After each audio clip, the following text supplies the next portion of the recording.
Yeah. So you're all set then, right? Yes. Yeah. And you like this voice? Is this is the nice? It's like You're like, wow. if I there don't was, know like, how you could be smooth jazz. any more feminine than If that. there was smooth jazz behind it. It's the Love Owl. All right. So you're Raph. You work with me at Company X, but we met before then. Indirectly, but Indirectly. yeah. What's that story? So on the last couple launches, NASA really wanted to get the word out that we were ending the shuttle program. No backsies. And they were really pushing the capsule with Boeing. Yes, they were. They were hyper up on that because they had this. No, that hurts. And For really quickly, for those who don't know, I caught COVID when I was in Florida. I'm no longer contagious, so I'm good. I've marked as no COVID for a couple of days now, but now I sound like this and I have a cough. So I'm sorry. Continue. So they really wanted to get the word out about what was the future of space, I guess. So they started up a Twitter tent. And so they a twent. And so they really got a lot of the top tweeters out there. And Seth Green was there. He was a bit of a jerk to me. He was Very arrogant to me, at least. I think yeah. Yeah. Maybe it was just to me, but like he was not kind. He was cool with me. Like we ended up sitting. I was in the back doing all the audio, and that's how I got into that because, as you know, I DJ. If people don't know, I do DJ as well. DJ RP1. DJ RP. I'm trying to get because that isn't your actual DJ name though. No, I had to keep it simple. It was actually DJ Raph. DJ, yeah. But I want it to be DJ RP1. But the more we get away from RP1, we're doing methane, so DJ Meth wasn't.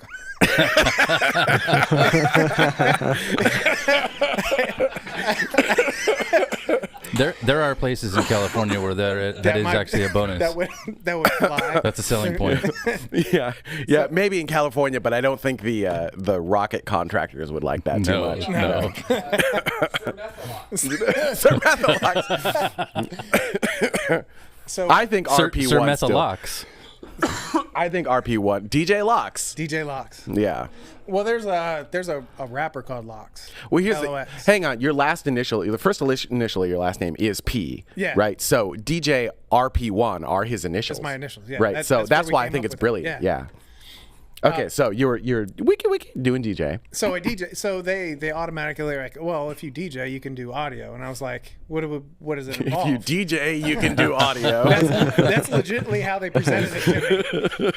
NASA, I gotta love you. I'm one for an opportunity. So I was like, yeah, of course I could do audio. What do we got to do? So it was as simple as it sounded. So we ended up miking up all the presenters, and I was by myself. So I ran all the speakers, managed the audio board, and mic'd up all the presenters. So it was like astronauts. Charles Bolden was there. Well, that's cool. I'm trying to remember his name, but he ended up getting in a lot of trouble anyways. The original voice of Elmo. Oh, I would try to do that voice right yeah. now, but there's no way those sounds are coming out of this. You are not getting up to that octave. It's There's not. no way. No.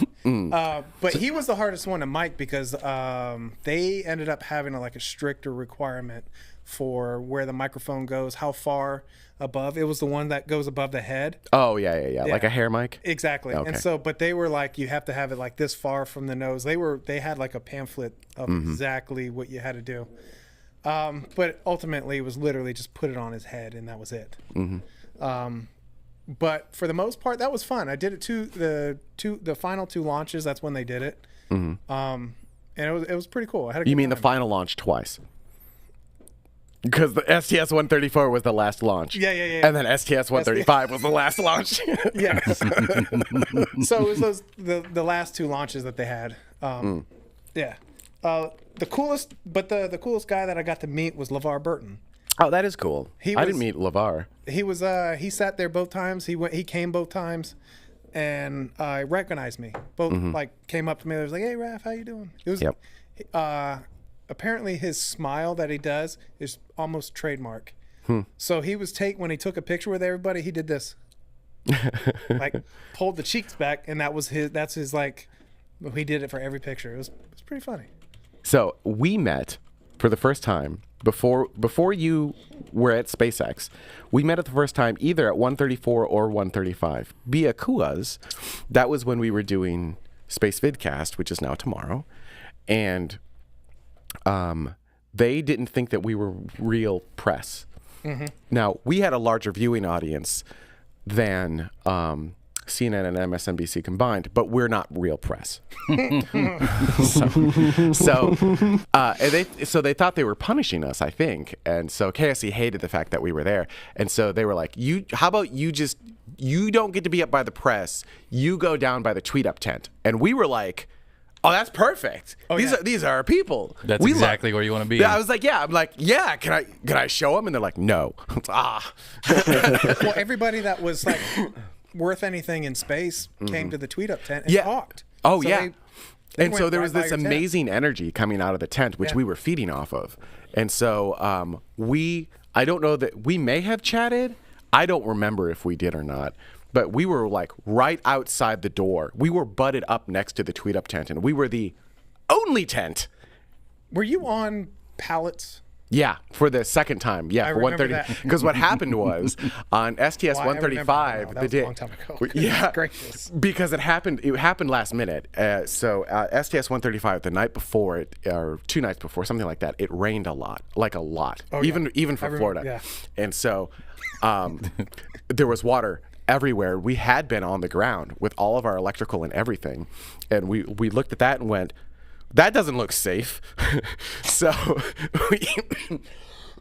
we did a really rapid contracting and had a 6-inch staging brought out that we could drop on the ground so that we could just elevate literally above the water to have our electrical stuff above the water. That was the only reason we brought it out. And then, we had some double black net behind us to cut down the light. It was super not a great setup, right? It was a cheap Target tent, and it wasn't. And then this really expensive flooring that we got for not very much money in rental. As Vax says, hang on, let me. Something. The water was ridiculous. It was, and we were a little panicked because we thought we weren't going to be able to broadcast because of it. What did you guys do in the tent? I don't even know. We were still elevated. There was a dip where you were. We were down by the Thanks. Well, that was the thing. They stuck you in the drainage ditch. Yeah, that tracks for what KSC would do. We'll show those kids. Because you actually had NASA's press or their building. It was behind up on the hill, and all the water would run down there. And we were off a little. If you look at the building, we were off to the left a little bit, where it was more level ground, where everything. Yeah, I think that's right. You guys were on fairly level ground, and then it kind of dipped out by the door, and we were by that. We were on that dip. Yep. And then, as Colton said, some of those interviews were amazing. I think Colton's referencing some of the Space Vidcast interviews. But what we would do is people would walk into your tent, do their thing, and as they walked out, we'd grab them by the collar and sit them in the chair because there was only that one door in and out. I think there were 2 actually, but they were on either side of our tent. So one went on one side of our tent and the other one on the other side of our tent, and we just had people stationed. We hey, you look like an astronaut. Yoink. Stick them. So we would just pull them in, and it was really cool. You could tell because they had they always had 2 people with them. One was a NASA rep, and then one was their PR person. Yeah, well, the astronauts did, but not everyone. Bill Nye was there, and he didn't have a handler. No, so he didn't. He was just running around, and so we actually assigned him one of our own handlers, which was kind of fun, and we got an extended interview with him. It was pretty cool. Yeah. So so you did NASA tweet up stuff, and then what did you were you working for? You weren't working for NASA at the time, were you? No, we worked for at that time it was the IMCS contract. So it was. I don't know what that is. It's their communication contract. Okay. So we were doing all the wiring. Mm-hmm. So that in my previous company, I was doing phone systems and stuff like that, and they were doing a bunch of layoffs, and so I ended up getting a job working for NASA, which I don't know. The thing was I thought I was a little nervous up front working for NASA. Well, I can see that. I mean, there's some gravitas to that name. Yeah, and so you would think they're at the jump they would be like cutting edge technology and stuff, but it was shuttle era equipment, and so shuttle era is generous. So there was a step back that you had to take of like, oh, right. This was designed in the late '60s and early '70s. Yeah. Analog is still a thing. Yep. Alive and well. Yeah. As Vax says, the shuttle development era is when a lot of that went in. Although they did upgrades over time, right? I mean, it wasn't all after we left, like because they put a new headquarters. Yeah. So it was actually when we were there, they were doing a lot of demo stuff to the pad at which we launch at now, which was part of it. Yeah. Yeah. I did a lot of the demo there, and was that bittersweet? Like, did that feel weird to be tearing out 39A, like this iconic structure, and being like, tear it down? No, because there's B. It's had the same stuff. Yeah, but they tore down B too. I mean, not as much as we tore down A, because we ended up digging out a bunch of dirt and put the Raph, I hate to tell you, they tore down B a little bit more than they tore down A. You think so? Yeah, they took down the entire fixed service structure. Oh, you're right. Oh, yeah. Yeah. Okay, yeah, fair enough. I am. They still have the 99 interface where they do all the hookups to the ML and the MLP. Okay. They still have that where we don't use ours, but it's still there. Anyhow, so then how'd you get started at X? Know somebody that knew somebody. Oh. And then got an interview in front of who's ultimately one of the launch directors, Mike. And, he ended up liking me, and kind of that was the start. And that's how I started working with you. Now you work for me. Poor thing. And my career went down. It had this. It was steeper than that. Be honest. It was like a tent in the water. So I just put pallets up. I knew you were going to come to the studio today. I was pretty sure you were going to come because you said you were bored. I didn't expect to throw you on camera, so it's been kind of fun to like get your story. Oh yeah. No, I started the real show long ago, just so you know. I didn't even realize you were. Oh yeah, no, we've been going. Very good. Yeah, you've been on. That's why I'm not asking you questions about X, because like that gets weird and you can't talk about it. No. Yeah, I know. Be careful. Yeah, you got to be careful. But yeah, it's kind of cool to see. I think for me, the moral of the story that you just told is like you can get into aerospace, like you effectively got in by being a DJ. In a way, right? No, that's how I got the tweet up. Sure, that's how you got the tweet up. But didn't that kind of lead you into? I would say, yeah. I mean, say no if I'm wrong. Like, I'm trying to find the correlation of like how DJing and that happened, because I was DJing before I worked at NASA, before I worked on that side. So how did you get started at NASA? I guess because that was you were hauling cable for NASA, Sister-in-law. right? She was working for Jacobs at the time, and she knew they were hiring technicians, and so that's how I got in. It took almost like 6 months, like from the first interview to when you actually get the job.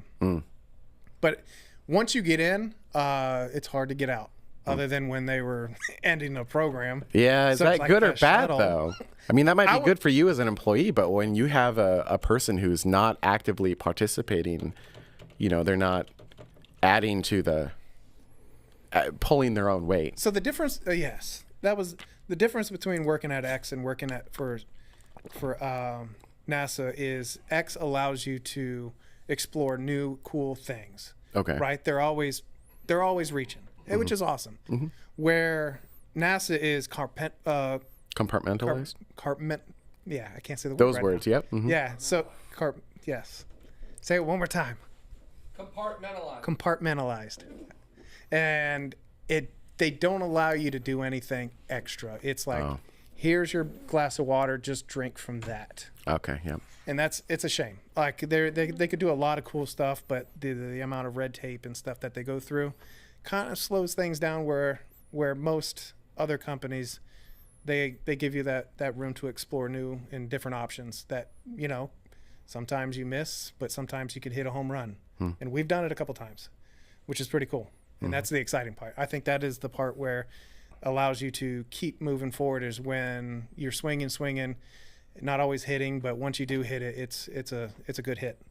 I think the point I was trying to make earlier is that you can enter aerospace not just by being an aerospace engineer. Oh yeah. But there are, like, you can get in the weirdest possible ways. Like, I have actually legitimately used RAF as a DJ for events in the past for Company X as DJ RP1.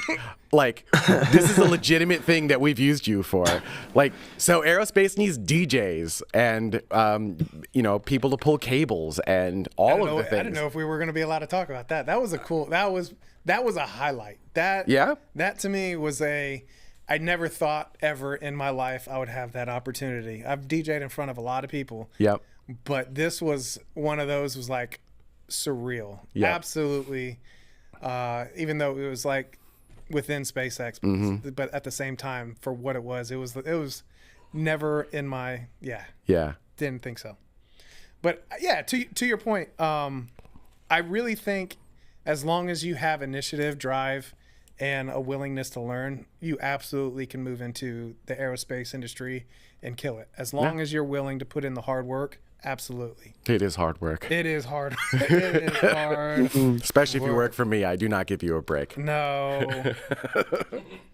I have platinum throughout. I bet you do. The flying and driving industry of rental services. All right. But it's fun. Anyways. It was fun to bring you on camera. I didn't plan on doing it. So this is Raf. For those of you who missed him when he was first coming in, this is Raf.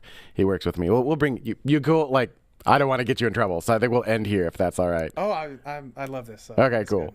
And I love the backside of it. All right, yeah. You go visit what's his name, Duta, and we'll bring Jared back out. Yes. What's his name? Thank you for coming on camera and telling your story, though. That's kind of cool. Oh yeah, anytime. Yeah. All right. Cool. Say bye to Raf. Everybody say bye to Raf.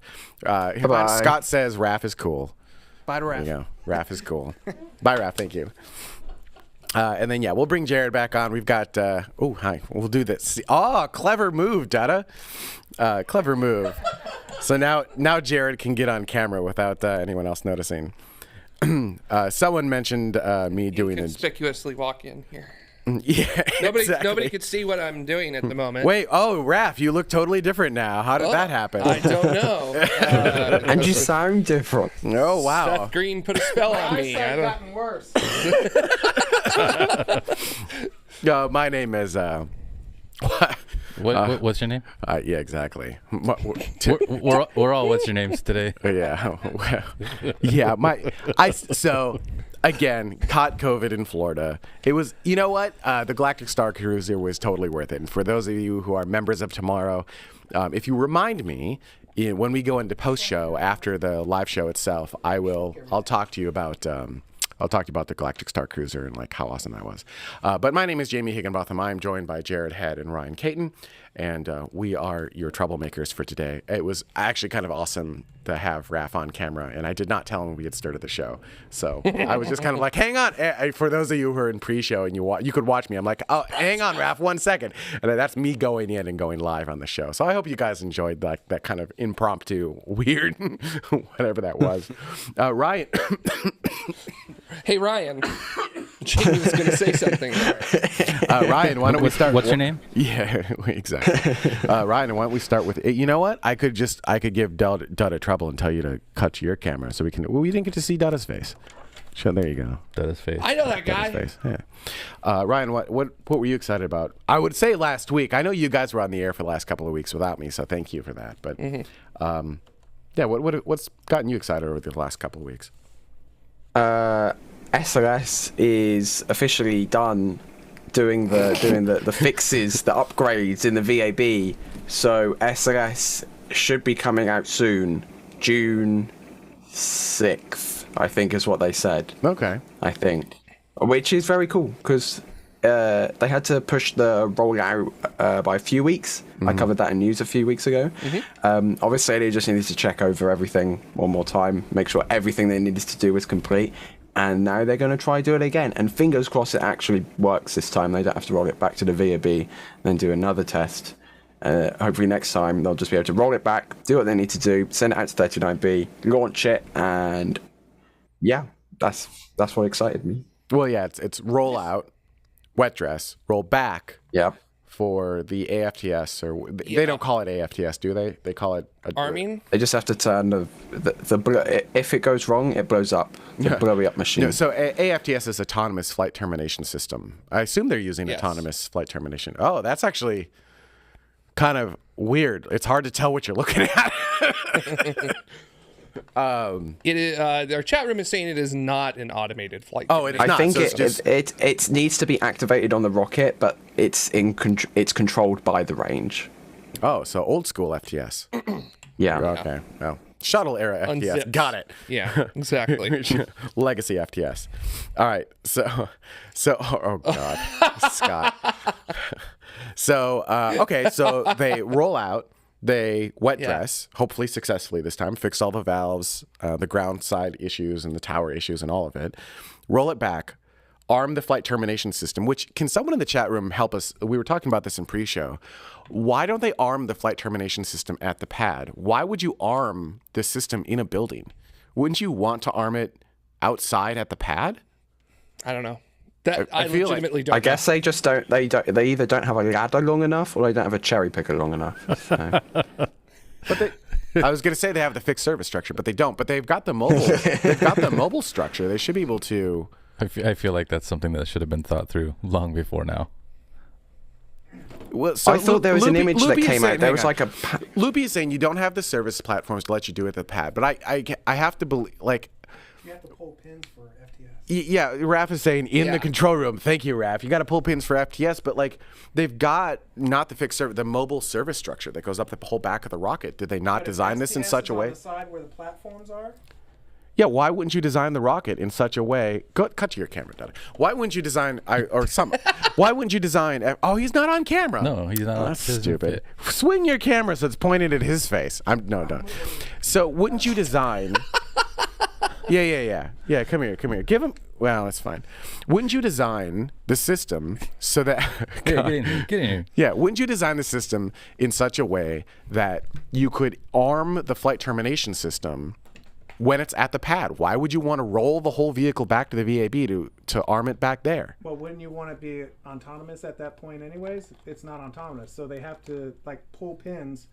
Like in the early days, you'd have to do it we had to do it in the hangar where we could access it. They just need longer lanyards that say remove before flight. It was Cut to that camera, Dada. Oh, sorry. So when I worked on the vehicle and had to do FTS, we had to go pull pins, do measurements, like electrical measurements and stuff like that. So accessibility, where Falcon is processed horizontal, they're vertical. So the only time they can get to like certain areas is when they are inside the VAB. So every level actually wraps all the way around. No, I get that. But if you're pulling pins on a flight termination system and you're designing this rocket effectively, you're designing the rocket. Why wouldn't you design it in such a way that all of the pins could be accessed from the mobile service structure? Because you have the mobile service structure going up the entire length of the rocket. Yeah, but you don't have platforms at every level touching the rocket.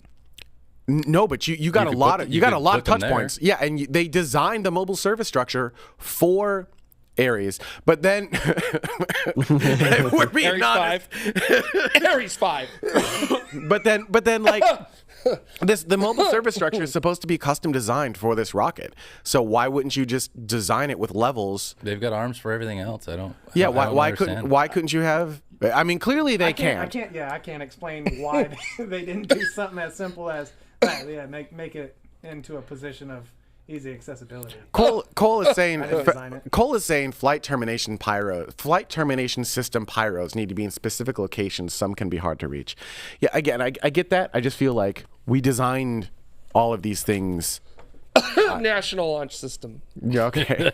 All right. So we roll it back. The point is XYZ.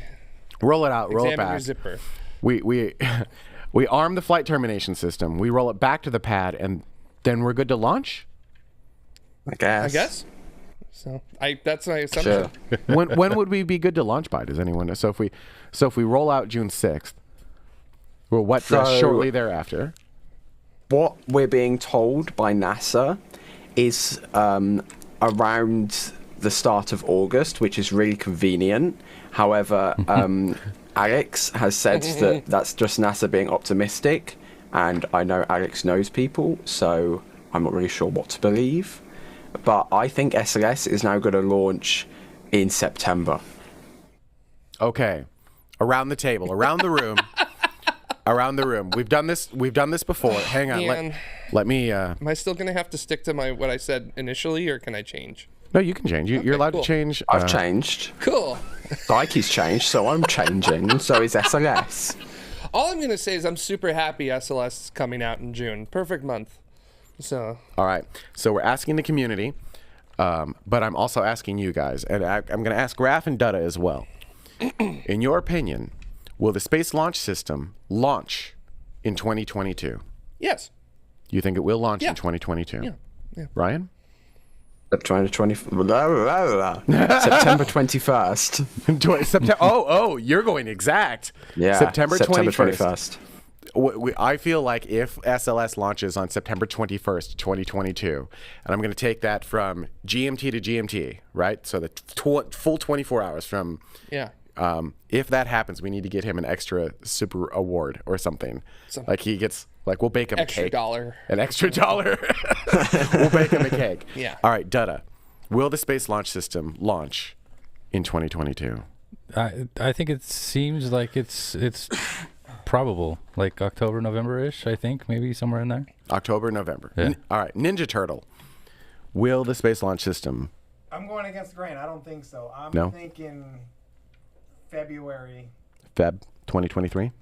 All right, Raph says Feb 2023. Right now, with our poll, we have about 38 votes, and of that, 74% say yes, it will launch in 2022. 26% say no, it will not launch in 2022. So we'll end the poll. So, I mean, interesting, right? Yeah. Definitely. I think. I don't know. I think it's going to be tight. I'm not convinced this next wet dress is going to go perfectly. I think. They never do. Yeah, that's just it. Like, there's this assumption that wet dress in the next wet dress is just going to, now that they've rolled it back and fixed their valve issues, that it's just going to magically work the first time. And I don't think that that's a safe assumption. I think this is a new rocket with new ground support equipment on a new tower. I think they're going to have issues, which I I think definitely think there's going to be the same thing that happened last time. There's going to be one or two attempts for the wet dress. It's definitely, I severely doubt it will go swimmingly first time. There's definitely going to be one attempt and then another attempt, in my opinion. I just killed whatever was up there. I'm sorry. But Loopy says, well, Green Run went fine the second time, didn't it? And I think that Green Run was arguably an easier test, right? Because Green Run was basically, testing just the boost stage and not too much else. And I had to fuel it up and but like they didn't have to deal with the mobile tower. Yeah, or the tail mass structure, other things like that. Yeah, there was a whole bunch of stuff that they got to deal with now that they didn't have to deal with before. And I think this stuff is complicated and difficult. And I think ground support is hard. And so I'm not convinced that this will go perfectly the next time. And I think there is a possibility of another rollback to fix additional issues on the tower or the vehicle. I'm not saying that's bad. I'm just, in fact, arguably they should. This is why you test, right? Yes, This is exactly. This is the point of all of this. This is how real engineering works. It doesn't work the first time. You learn. Yeah, and when you learn, you learn a lot more from failure than you do from success. So, Yeah, absolutely. in fact, success can make you complacent as well. So it can make you overlook things that will cause failure down the line. August 21st, you said, or September 21st? September 21st? September 21st. September 21st. Although I have been told that Psyche they'll need a day to recycle after Psyche, so I'm September 22nd. All right, so you're changing your vote to September 22nd? Is that are we locking it in? September 22nd? I will lock that in now. Locking it in. All right, September. Someone remember that. September. We should put that on the screen for every single. I don't know. What else are you excited about? So, all Are you going to try to be there? If you're going to be there for Psyche, are you going to try to be there for space launch? Which one? Hold up. Actually, here's a good question for you. Which one are you more excited about? The big orange rocket or Psyche? Ryan did. So I feel that, yeah, I know. We broke Ryan. I'm gonna say this is how I'm gonna justify it. SLS in its various forms has been on the cards for much longer than Psyche has. Yeah, it's like so because of that may yes, literally more than nearly double my life span in total. No. So that's not right. Maybe nearly. No. 1.5 times. Okay, continue. Whatever. So because of that, it's something that everybody's been waiting for an extremely long time. Mm-hmm. That makes SLS a wee tad more exciting, right? Mm-hmm. However, Psyche is also really exciting because it's a Falcon Heavy and it's coming back to land, and SLS doesn't do that. So the RTLS factor of the Falcon double booster landing is like just slightly off of the excitement levels of SLS, because SLS I feel like will just be like more cooler because it's bigger and it makes more rumble from the SRBs. Like the experience of watching that thing launch is just going to be insane, but also it doesn't land softly. Yeah, like SLS is like a shuttle and an eighth. Right. Well, that's actually extra. You hit the exact point that I was going to bring up. Is like Falcon Heavy doesn't have solid rocket boosters, and there's I got to tell you, there's something magical about solids. Magical. That's what I said. They like to rip air apart. Yeah. They do. If you've never had an opportunity to see, or more specifically, hear a solid rocket booster in person, they're crazy. Yeah. Loudest launch I've ever heard was a Atlas out of Vandenberg that had 4 solids on it. Yeah, I'll say. Oh my God. The loudest I've ever heard are the multiple shuttles that I got to see in real time, that I got to see in person. Oh, sorry. Were you not coughing? Sorry.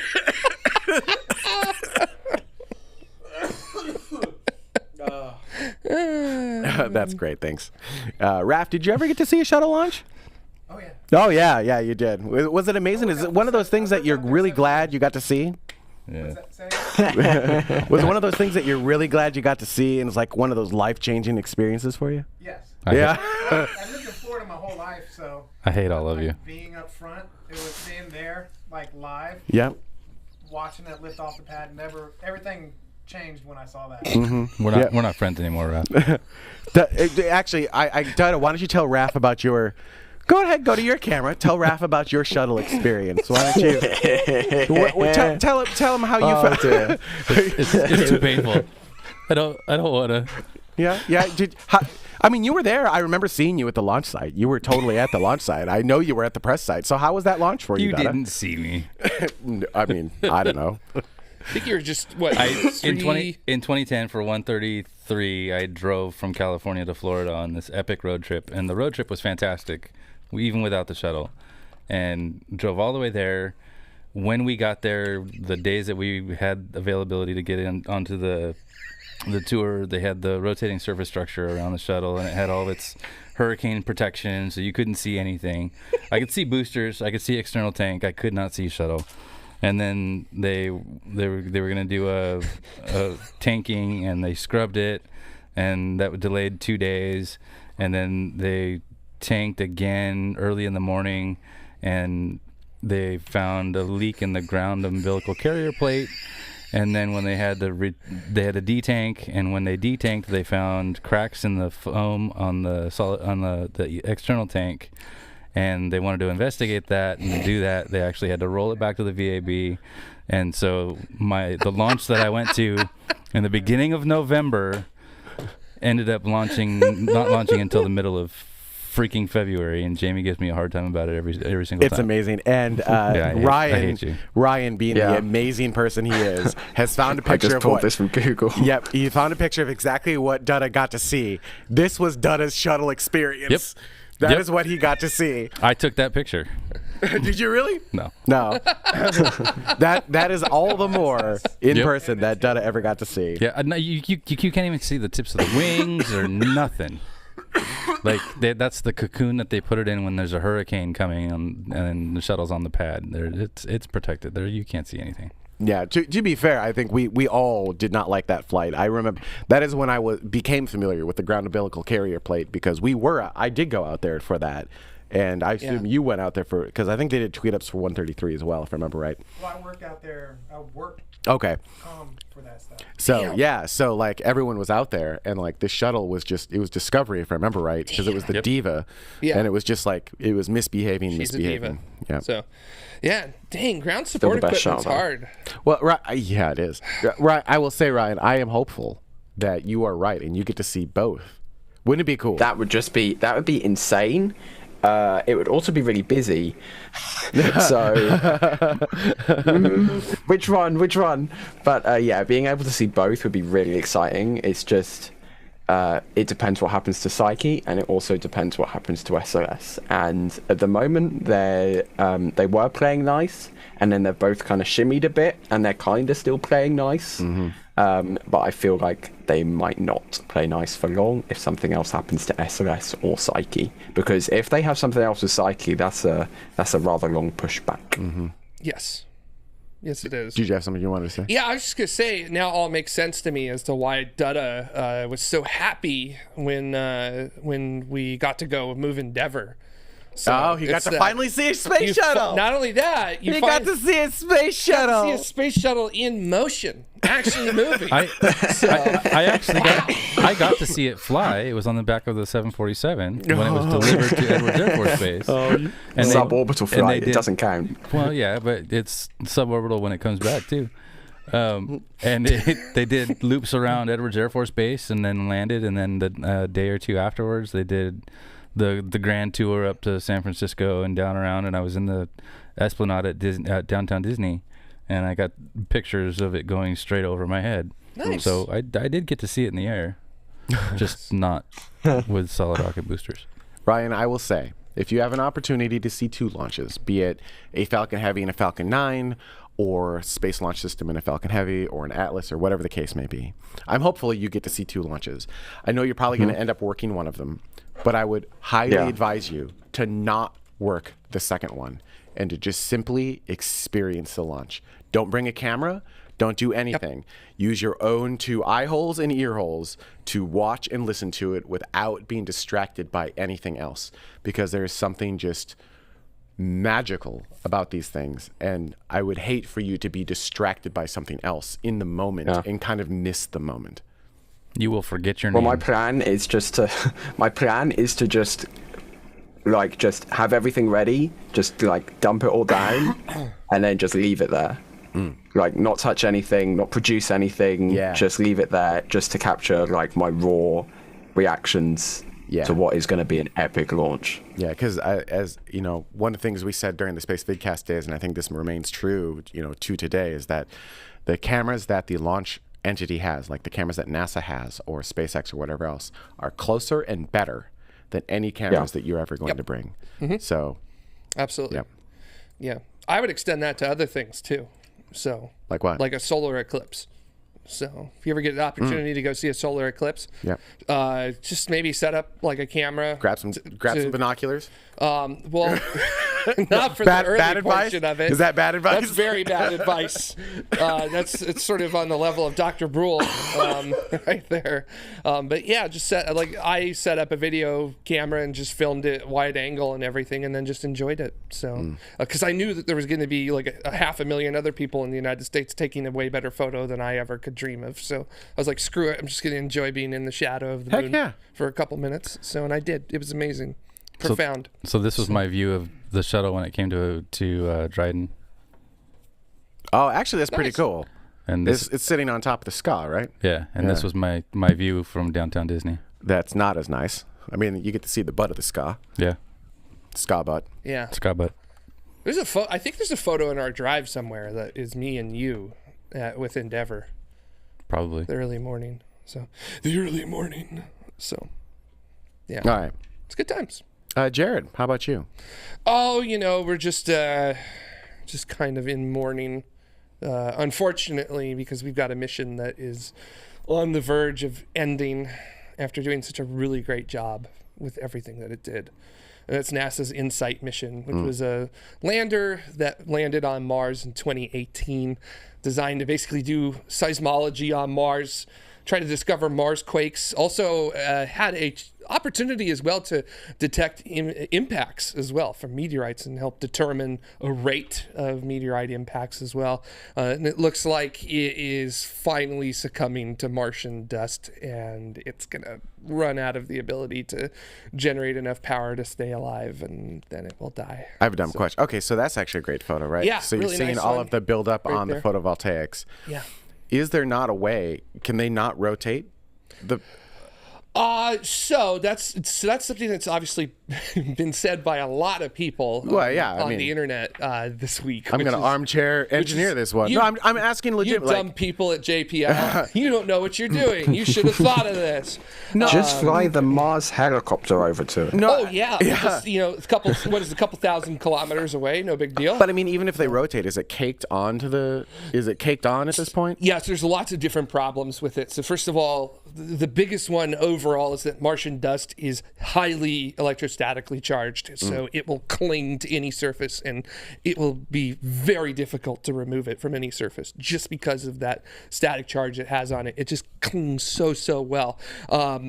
You can't put an air compressor on it because air compressors take up volume, and they're also typically very heavy.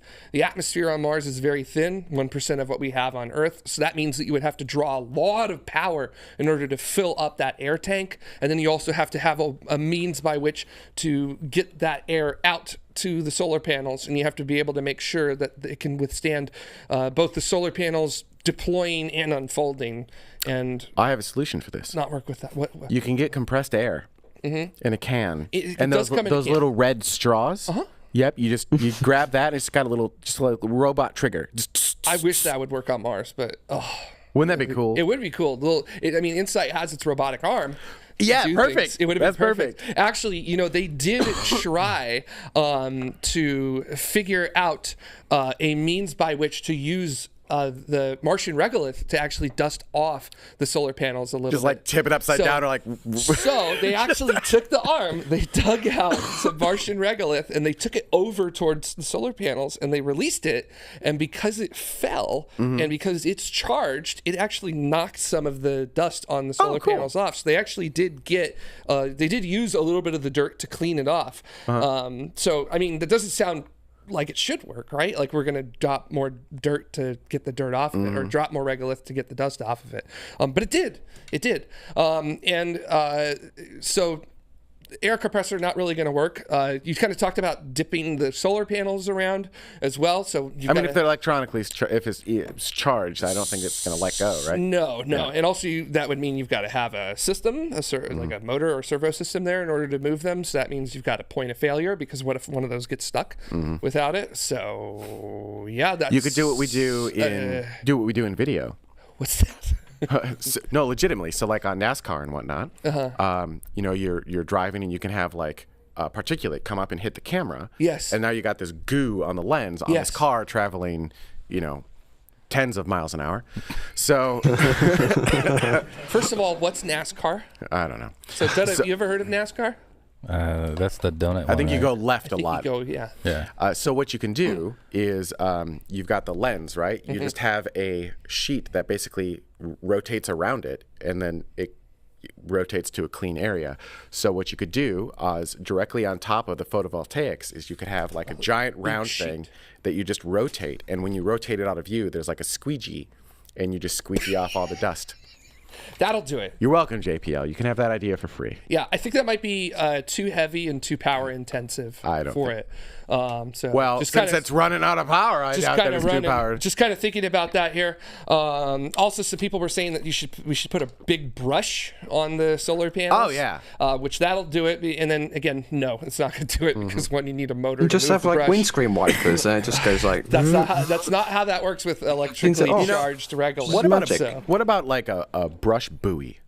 A brush buoy. buoy. I'm not sure. Anti-static spray? Anti-static spray. It doesn't work because the charge builds up on the surface, and there's really not an easy way to discharge the charge that's building up. So, because I mean, it changes, on the surface of Mars. So, yeah. Don't they have a ground lug going into the ground? Yes, but that doesn't stop it.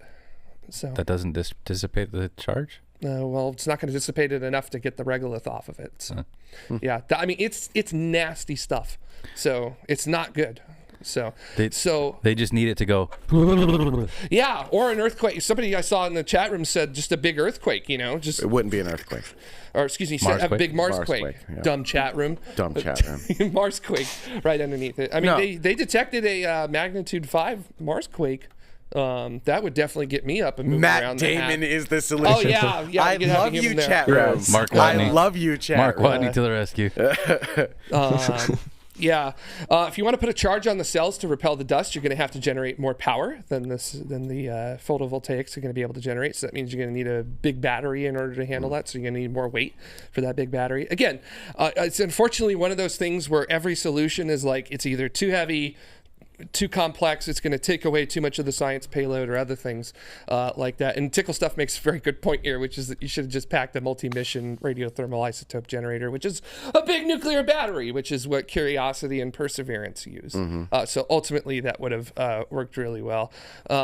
Also magnets, like in our chat room. I love that's that not they're going to just help. solutions that just keep coming. It's not going to work. None of us are going to stop. with We're that like, we there. got this. Nope, it's not going to work. We, the chat room of tomorrow, have figured this out where JPL could not. Outsmarting JPL right now. Yeah, Curiosity. It's only like I think it's like 13 to 1400 kilometers away. I'm sure it's a quick hop, skip, and a jump. What was the lifespan? The expected lifespan of?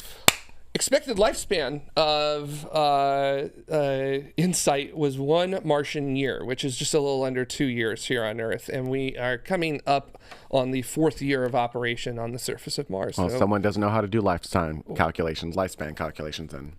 what do you mean? I'm just saying that they undercalculated. What do you mean? I'm saying they didn't know how to do the lifespan calculation. It's like that Windows file. It's whoever wrote the code that says amount of time remaining when you're copying your files 30 also seconds. wrote the same code that seconds. determined how long 10 seconds. that was going to work okay. on Mars. 2 Well, hours. see, here's the Yeah. thing, which is that JPL like builds stuff really, really well. So Sure. And if there's anybody that I'm not going to, It's clearly overbuilt. if just a little bit, if there's anybody that I'm not going to attempt to even think about questioning, it's usually folks who work at JPL. I because enjoy they- questioning JPL just because I sound like an idiot when I mean, do. they tend to know what they're doing. So. The chat room is still coming up with ideas. We've got a feather. Okay, there's that one. How about an ionizing blah, blah, blah, blah, blah, blah. We've got, let's see here. No, because there's it'll the come back. Feather duster for the robot arm. No, because the feather we should could have be sent a charged. golden retriever up with it.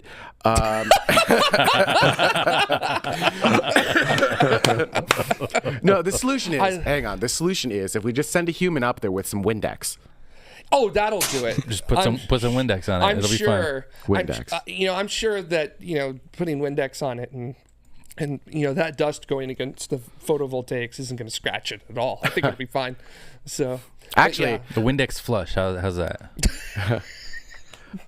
so now we've got to get the Windex, and we've got to make sure that it's within planetary protection guidelines once it hits that. So Scott has an acronym TCRL, the Tomorrow Chat Room Lab. I love that. I love you guys. I love that. We love all of you.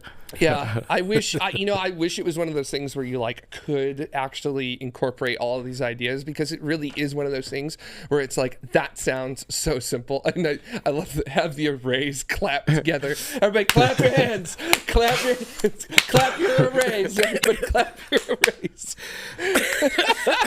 Get on it, Maddie. Yeah, and then my favorite one is always the get the helicopter over to do it, which is like, okay, we'll just have it fly. Daniel kilometers. McCool's going to go up with a pressure washer, Yes, take care of it for us. Dan the man. No problem. Thank you so much. Daniel. We really appreciate it. Just send a sky crane. Fly a sky crane right over it. Yeah, that'll work. InSight resupply mission. Yeah, well, perfect. It needs So so at that point we need to have like marshmallows pop out of inside as well, so they can get all nice and toasty. Yeah, that'd be sweet. So it would be sweet, literally. So would be wonderful. Well, this was a fun divergence. I enjoy you, chat room. Thank you. So anyway, it's still going. It's still going. We're gonna move on though. But it's still going. Well, first you have to make them. So I think sci-fi's made them already. Yeah, maybe something like that. But yeah, unfortunately, it's just one of those things where because of limitations with weight and other things like that, that's the way it works.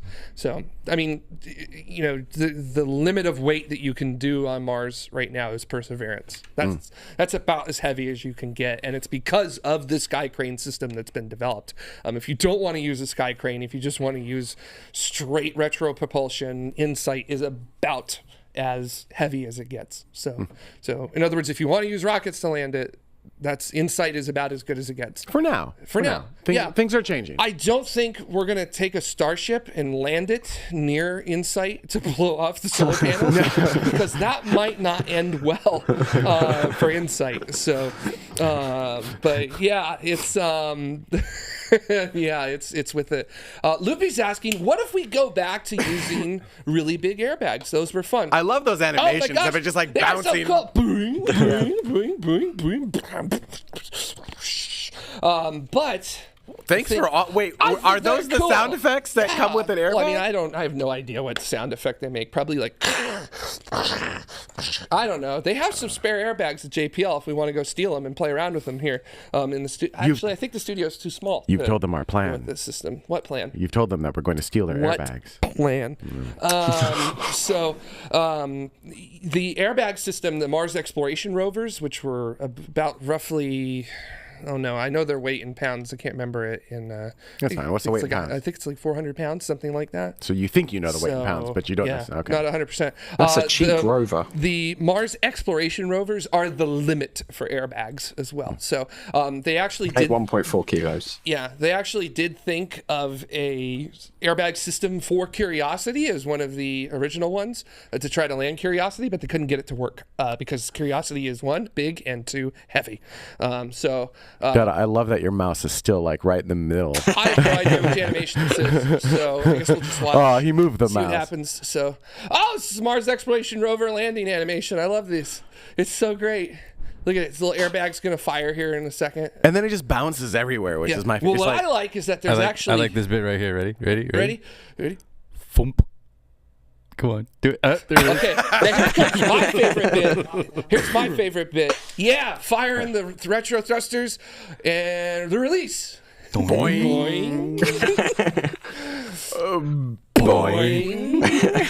Hey, keep in That mind, would just be so cool to there's watch, a though. freaking robot in there. Yeah, it's a $500 million robot sitting inside of that. It's fine. It's not very good.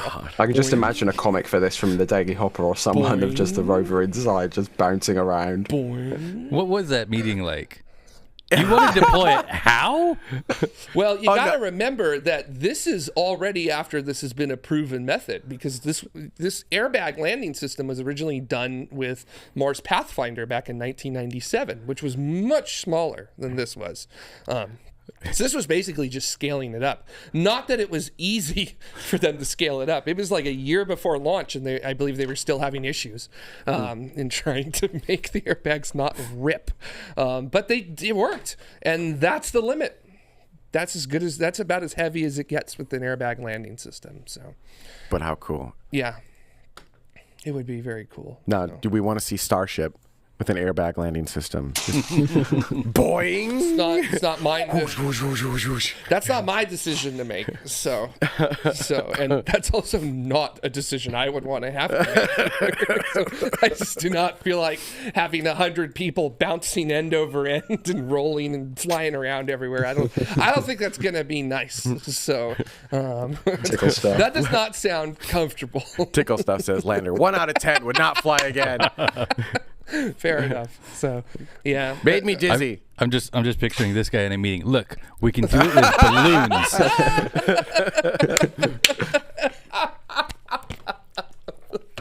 Dave, man. Fighter of... Ryan, did you have any other stories this week that you were interested in? Jared.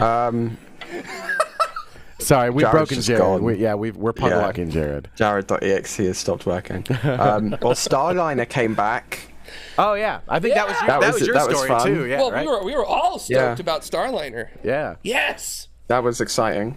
Huzzah. Thank you, Hunter. Going backwards, the story. Starbag. Actually, Starliner. Starbag? I know Starliner. I know Starliner had some issues. With, Starliner uses star bags.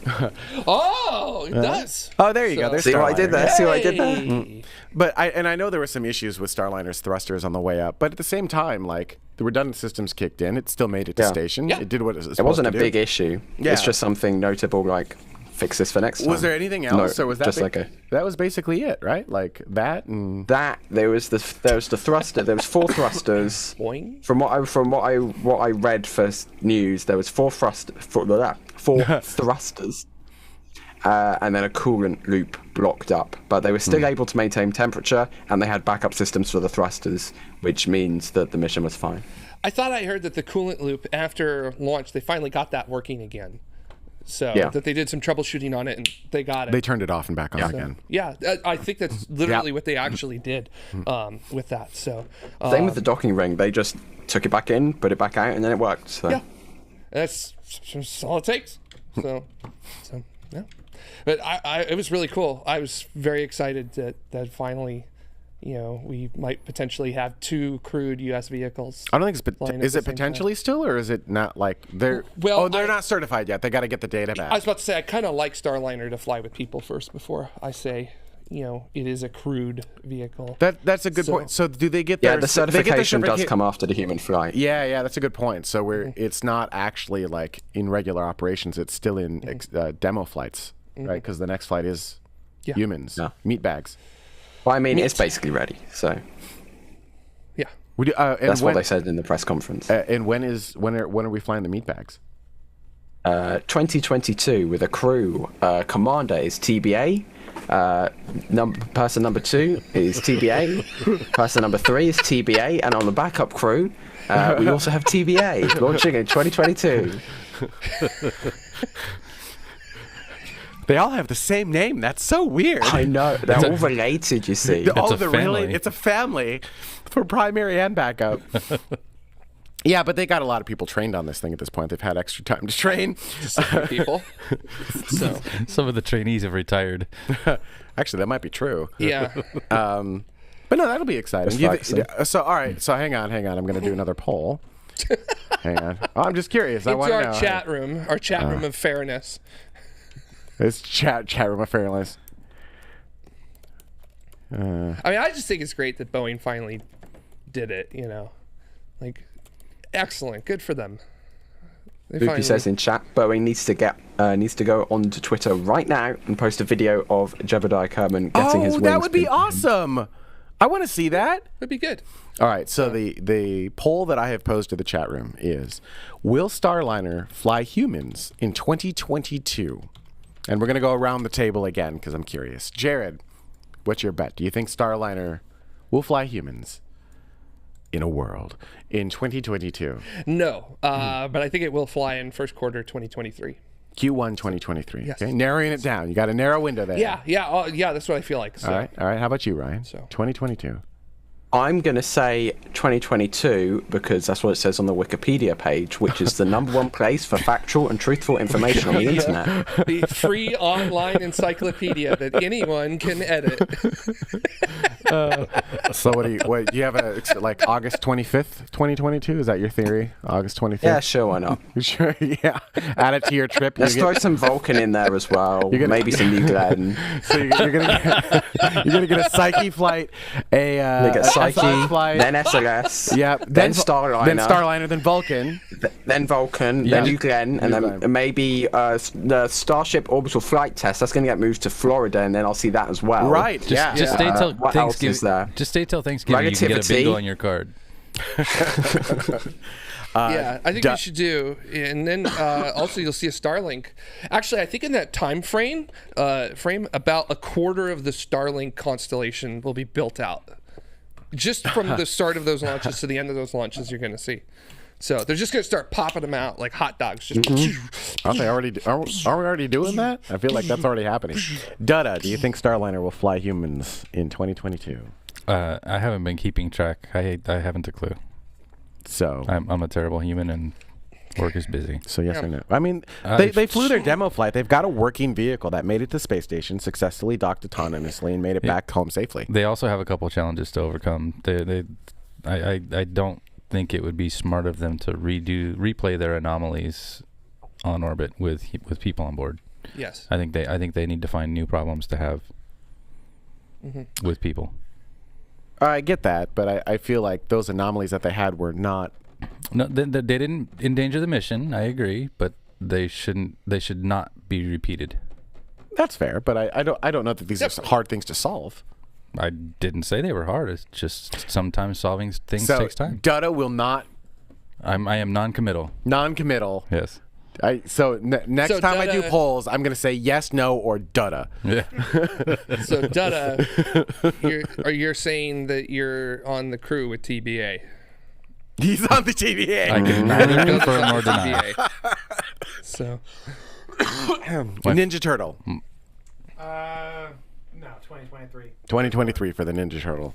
I think, yes, I'm going to be optimistic on this one. I think they've got about a little over 6 months to fix any additional issues that they may have had with thrusters or loops. And, those seem like they seem to figure it out on orbit, right? Yes. Like, it seemed like they realized what was going on Yes. when they were on orbit. Yeah. If they can solve them in real time on orbit, it feels like, generally speaking, using broad strokes, those are not huge engineering challenges to overcome on the ground. It seemed like, overall, a very successful mission to me. So if that's the case, I think they just need to dot their I's, cross their T's. I did that backwards, I think. And just put humans in, TBA, and TBA in the capsule. I think it's important to say that the fact that it was just a series of thruster issues, and that loop pipe or heat pipe, whatever it was that they called it, with it it's not an absolution just because those were minor and there was redundant systems that took over or they solved them or other things like that. Oh no, there's still things that need to happen to fix them. But I'm just saying for our viewers who are watching, who might be saying, what are you all thinking, with putting this death trap back in orbit?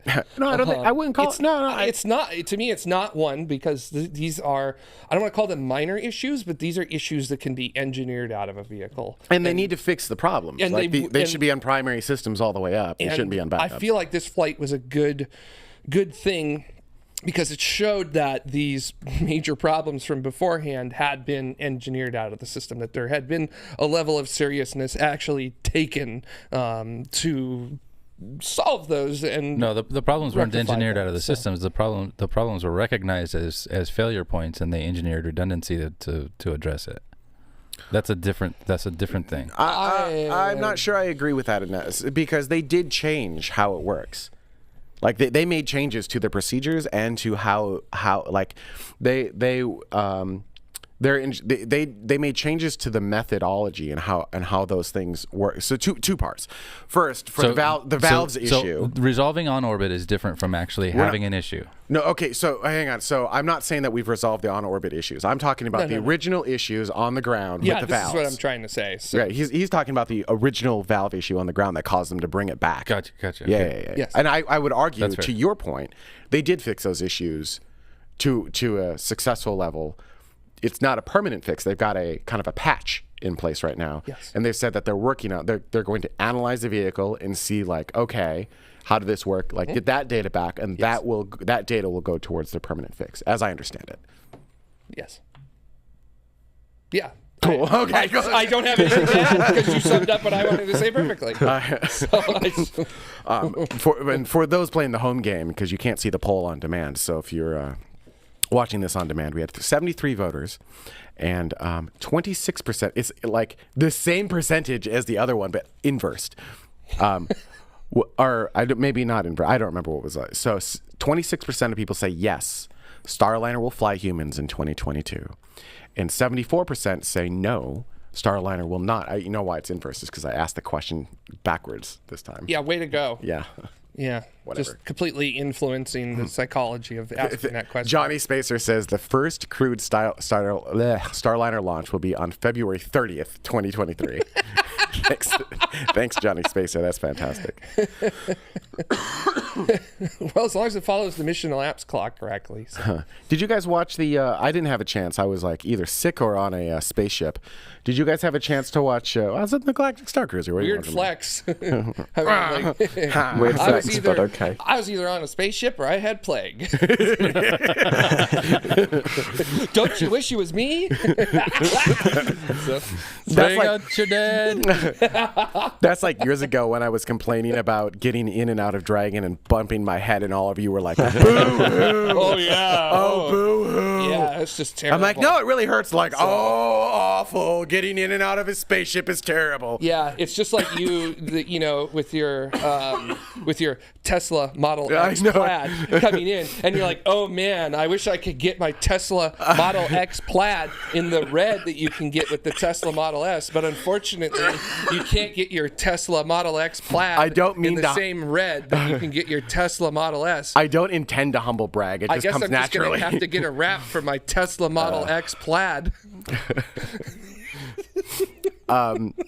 So I didn't have a chance to watch Undocking. And did you guys get a I chance bet you to can watch it in your Tesla Model X Plaid. Actually, yeah, you can.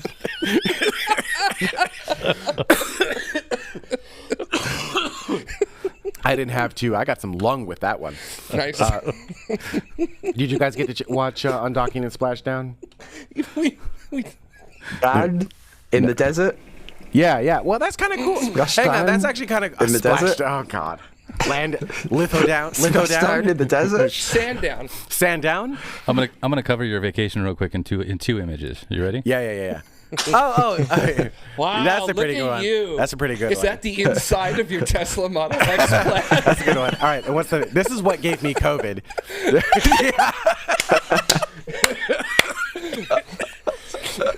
If you want more context into that, the post show for our members, I will cover Become a all member of that. for just 99 cents a month.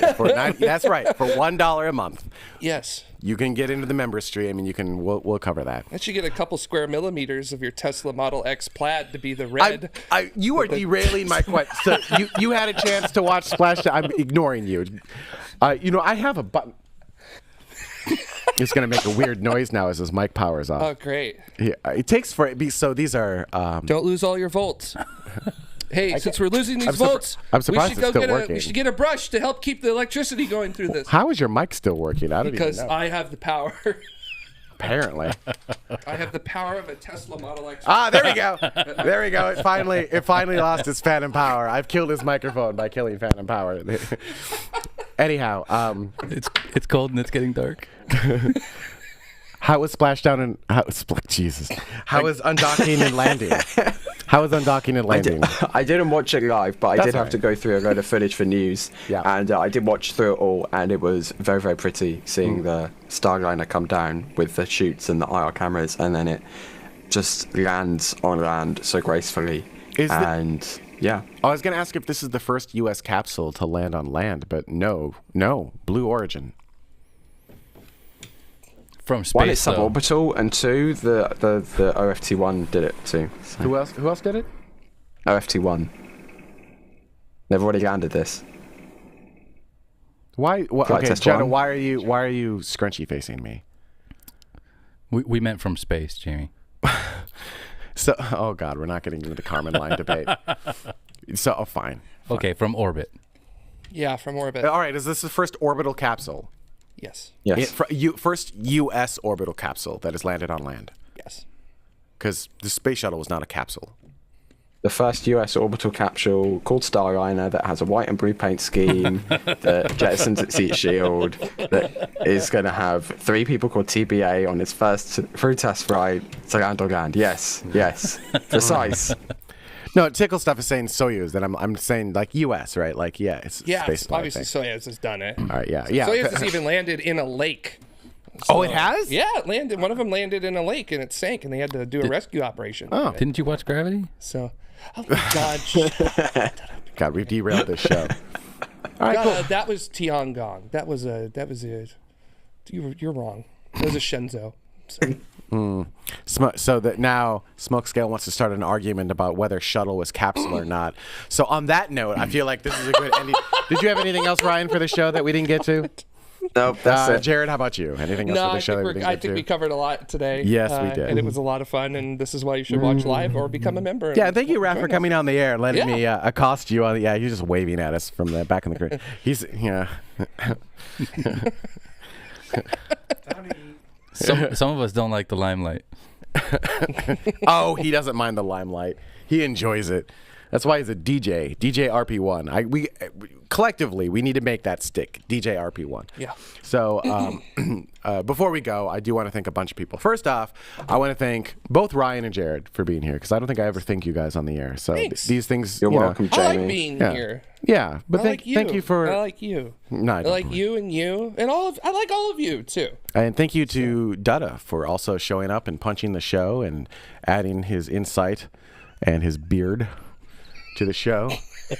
No, seriously, thank you all for like taking the time out of your days. Like these I don't think people realize that these actually do take. They don't look like they take effort, and they don't sound like they take effort, but they do actually take real effort. And actually, Ryan, to you, and we've said this many times before. You know, he's been handling space news basically solo, and it is so much work, and it's hard to describe how much work space news actually is. It takes so much work to make a space news episode. It makes it look as if it takes no work. Yeah, that's a really good way to describe it. That's a Ryan, really great way to describe it. You make it look so easy, and it is anything but. You've been doing a fantastic job. yeah. So I just want to say thank you very much job. for all of your work. You're I also welcome. want to thank all of the members who helped you keep the show going week after week, month after month. And you can join. You can become a member of Tomorrow by going to youtube.com/TMRO/join. We have different membership levels, starting with Escape Velocity all the way at the top. These are people who contribute the most cash money dollars every month. Dollar bills, y'all. Down to Orbital. We also have our suborbital subscribers. And then continuing all the way down into our ground support. We actually have system support as well. Yeah. System support does not have a reward of getting your name on the screen, but you do get access to the pre and the post show. So you, if you want to hear my stories about the Galactic Star Cruiser, the Halcyon, which is where I caught COVID, which is why I have this very feminine voice right now. Yeah. Isn't it nice? If you want to hear about Jamie's upcoming Tesla Model X plaid. That's great. and the color Jared. it's going to be, which is unfortunately not the red that the Tesla Model S is. I hate you all. I hate you all so much. Like, how much are you paying for that? And you can't get red? Wow. And actually, Terrence used one of the because you in the chat room. God. You can actually say, "Hey, I've been a member for this long." So Terrence actually said, celebrating 32 months of Escape Velocity membership for Terrence. So So everyone, really quickly before we shut off the main show, click. I don't know what. There's a button you got to press. It's like where you can So actually like in the super chat button, and then there should be a thing that says like free member milestone chat. Because I'm gonna do it. Yeah. So Yeah, hit your congrats. milestones really quickly, and we're gonna push those to air. There you go. So Robert, hang on, I gotta find these. There you go. Thank you, Robert. 7 months of membership. Dpod Dolphin, 31 months of membership at system support for him, probably. Oh, it is. I was right. You're right. John, ground support member for 7 months. We've got the launch pad. He is suborbital support for 7 months. Katrina, Daniel Carlson. I missed that one. 7 months of membership. I don't see that in the system for some reason. Katrina, ground support for 7 months. Thank you so much. Johnny Spacer, member since SpaceVidcast. That's amazing. Thank you. Loopy, system support member for 7 months. Thank you. Raul, I'm missing some of these for some reason. Raul is a member. I missed it. Loopy, 7 months. Jared Head, member. Jared Head for suborbital. We got Maddie, system support for 7 months. Aravel, 6 months of ground support membership. Thank you very much. And Vax Headroom, supporter since Epic. And Epic was a backronym for in Space Vidcast, and that was Enhanced Productions, Interviews, and Content. So thank you very much for that. If anybody's wondering where it is, you go to the... Brian, 32 months of membership at System Support. Thank you very much. Leland, you go to the Super Chat button, and... little dollar, it should be a little dollar sign in a box at the bottom near you where you put your questions. And then you click that, and then it'll say free member milestone chat. And then you click that, and then it says your number. All right, we've got. It's not really a dollar sign in a box. It's like an actual piece of currency. Oh, hey, this is one's. I don't know how to say this. A terrible loss. A terrible loss. Thank you. A terrible loss just made a terrible gain. Welcome to the membership program. Terrible loss. Thank you very much for subscribing. We really appreciate it.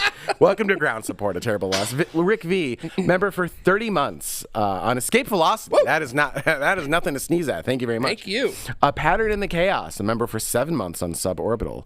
Misa, a member for 7 months on System Support. I hope we haven't missed anyone. I hope we've got everyone that pushed their titles through. Grant says, and thank you, I'm not going to push this, but Grant says, Godspeed on your recovery. Yeah, hopefully I sound better week after week. I should do some voiceover work. Klaus 4040, member for 30 months on Ground Support. Thank you so much. Leland, celebrating 29 months on Ground Support. Thank you very much. Scott, I've been watching TMRO for ages, at least 6 years. Thank you very much for watching for so long. Really appreciate it. And I know that there have been some ups and downs in the show. I got the Kathleen Turner thing going. The problem, I'll talk about it. Crazy Dave, I didn't get to. Thanks, Dave. Thank you, Dave. Celebrating 3 months of memberships, and for whatever reason, I don't get to see. Bruce, celebrating 32 months on Suborbital. Tickle stuff. Oh my God, and not wrong. Tickle stuff is not wrong. Because let's see here, we started on Epic because that was before Patreon, and then we did Patreon, and then Patreon had issues, and so then we moved to what was the name of it? It went defunct. It was member something. Maker Support. Which one? What one? Maker Support. Maker Support. Maker Support. Yep, and the something Maker else. Support. Then we tried. There was a third one that did like Bitcoin type stuff, or fourth one, excuse me. It was I don't remember the name of that one. And then now we've got YouTube membership. So five different payment systems over 13 years. That's not terrible, I guess. It's not great either. You also take Venmo. We take Venmo? Didn't you? There was. I don't think so. No. Yo, It's hit me just on one new cash. system every 2.5 years. So expect a new system. Actually, I'm There was somebody that didn't want to do Patreon, so you gave them I think I figured out how to make it go, but like we didn't really PayPal do or something. that. I don't know. Watch this. So anyhow, you're all funny. I love you all. I'm sorry. I use this for those who don't know. We'll talk about this more in the membership before we go. I use this show as a way to experiment with technologies and things, right? See what we like, see what works. A lot of it doesn't work, and a lot of it does not work on air, and then that pisses off a bunch of people who are watching because it's not working. But some of it does work, right? I feel like this format's working fairly well. It's kind of fun to bring Raph on in the pre-show. Yeah, and it's an opportunity for me to do. I'm just going to leave it at that. All right, thank you everyone so much for watching. I'm going to end the stream now. Oh, brilliant. Now start waving. Hang on. So, do I end the stream now, or Should you? So, what I can do is, because we have Raph here. For those who don't know, Raph works with me on the Vader team. We were working on a project earlier today that hasn't made it to air yet. So there are a couple of projects we were working on. One of them is called Project Stardust. The other one is called Project Kyber, because we're on the Vader team, so that's funny. Mm-hmm. And for those of you who are Star Wars nerds, you better appreciate those project names. So what we could do, if you want, now, Jamie. what we could do is we could poll. I'm wondering if we should just poll everyone on Project Stardust and see what they think. So, all right. Okay, so really quickly, here's what Project Stardust does. Project Stardust is a way. Okay, I've ended the stream.